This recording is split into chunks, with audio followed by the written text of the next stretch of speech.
Good morning. This is TMI Socials. Welcome on board. I am Anuluwakpo Stevens. I better still call me a social media butterfly. Now, today we begin with shocking news as gunmen opened fire on Benin-Ore Expressway. Now, armed assailants opened fire on a line in a stalled traffic along the Benin-Ore Expressway on Thursday afternoon, killing at least one motorist and abducting several travelers in broad daylight attack. Take a look.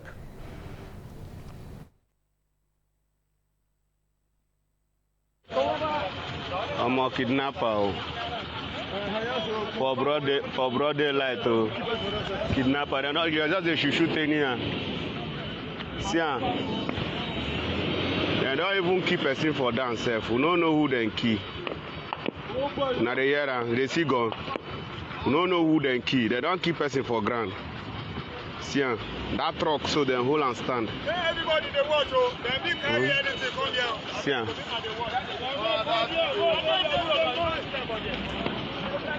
they don't shoot person. No.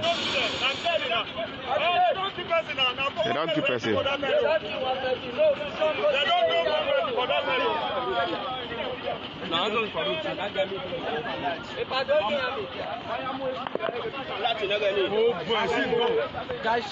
Just shoot gun anyhow. Nobody did. Moving over to reactions, let's see what netizens have been reacting to regarding the story online. We'll start off with this user on X. Foundational Ijeshaman says, this particular area is known for this kind of things, not today. Another user on X reacting, Osedebe, says, Nigeria roads are becoming something else. This is a very safe road.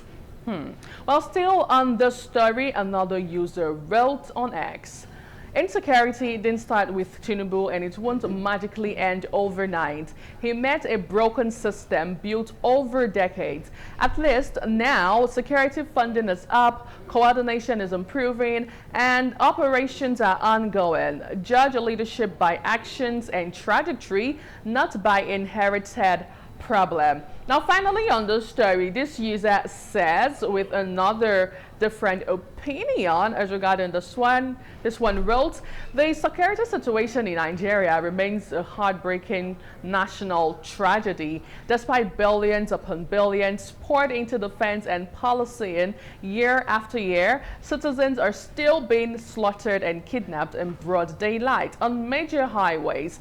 How many more lives must be lost before the bleeding stops? The level of failure is unforgivable. Enough is enough. And he went on and on and on. Well, away from that, in a rather dramatic situation right there in Abuja, over the weekend, we saw some youth stage a protest at the National Secretariat of the All Progressive Congress, the APC, demanding the removal of Nyesom Wike, the Minister of the Federal Capital Territory, over alleged disrespect to party leaders. Now, the protesters converged on Friday at the APC Secretariat on Friday with placards bearing inscriptions such as President Tinubu, sack Wike now and stop disrespecting APC members. Let's have a feel.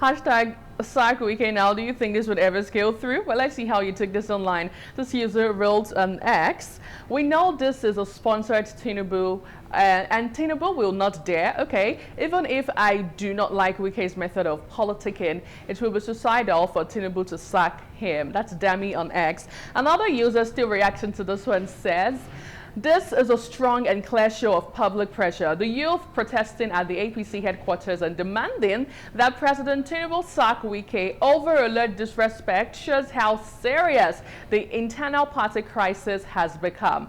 If the party leadership ignores this, it could deepen divisions and create more instability within the APC. This situation is likely to escalate unless a clear resolution is reached soon. Now, finally on the story, this user Antha Daniel says, why do I feel like this is a sponsored protest? What has Wike done this time?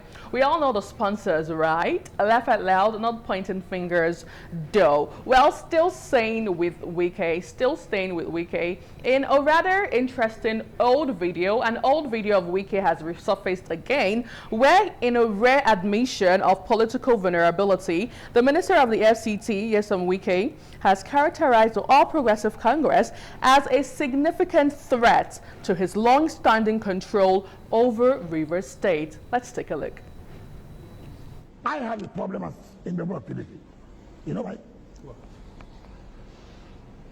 What is going on now?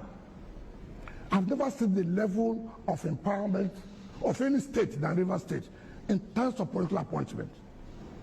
It's a problem for me as a member of PDP.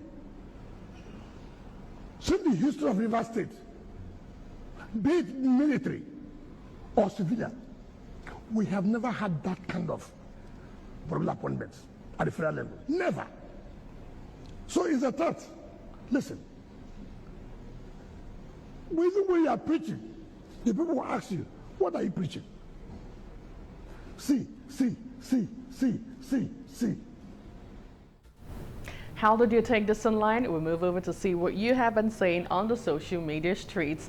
Now, this user reacting wrote on X, so while he was away at his son's graduation, his mind was in Nigeria. He couldn't wait to come back and start crying about losing his pars in Rivers.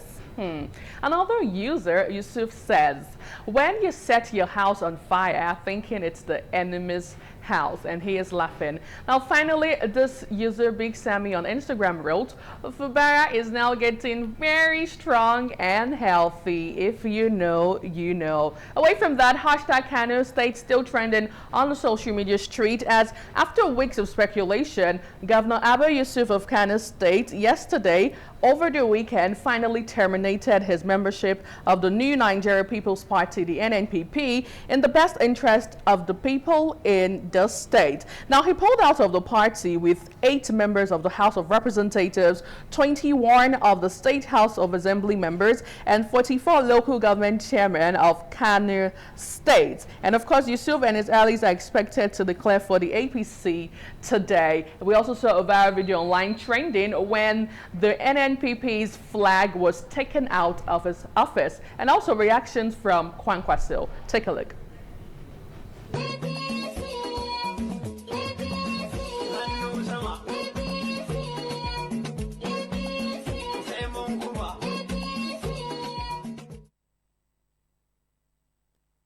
Over to reaction, this user wrote, President Tinubu knows exactly what he is doing.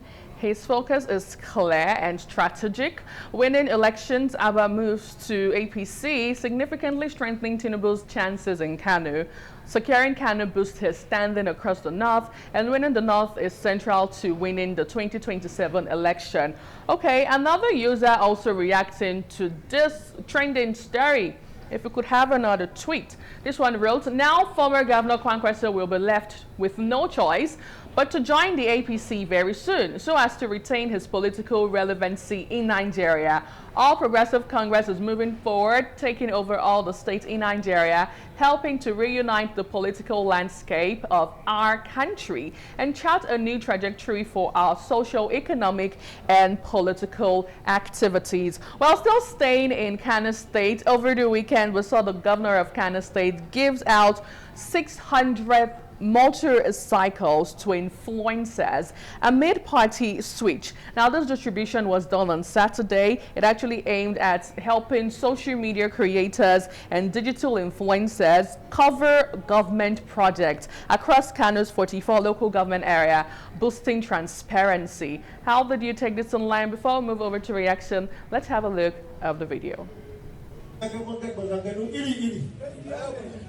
Akan maganar kocin amana ko butulci da sauran abubuwa iri-iri. Ikon Allah sai kallo, yaro ma ya bololo, fasin yan kwallo, za ku yi murna yan kallo. Bola Ahmad dan baiwa, dan shi baya gaugawa, kafafu domin tsaiwa, in ka ji rugum sai tsawa, turanci ko turawa, gyara zani dan kowa, ba ma shakka.